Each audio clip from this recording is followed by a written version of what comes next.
No one could have described the message of punk in general as it starts out more concisely than Karl Marx did in that statement. What a great phrase. The ruthless criticism of everything existing. Also in there is a little hint of Michael Bakunin.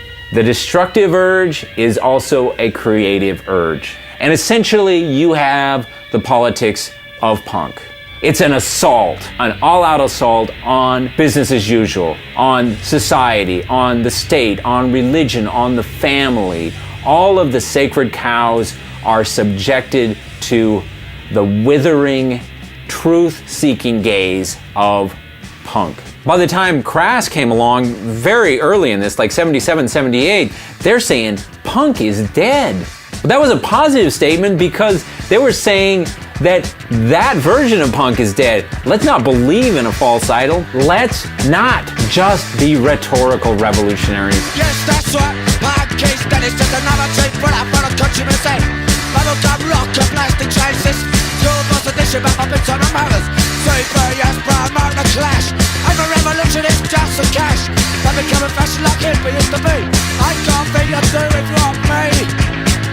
Punk is dead. Punk is dead. Punk is dead. Punk is dead. Punk is dead. Punk is dead. Punk is dead. Punk is dead. Punk is dead.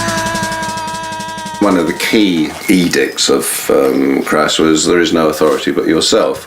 Not only is there no authority but yourself, but in reality there is nothing but yourself.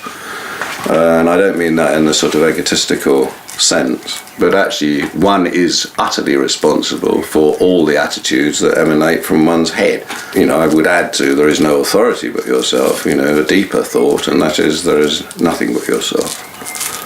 And that's the responsibility. That's right.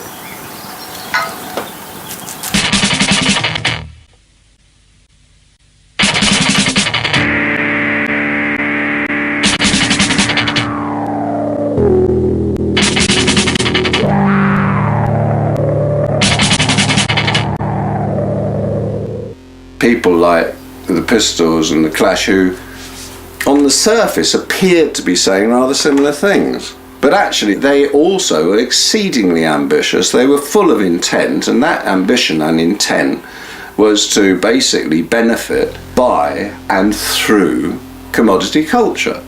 They were saying the same sort of things as bands like Crass were doing, but they didn't mean it. They weren't having fun, because actually what they were doing was looking to their future as successful rock and roll stars, like the bloke in bed looking to his orgasm. He forgets all the fun up to it. It's meaningless, you know, the in out, shake it all about, and sorry darling, I'll have my cigarette and go home.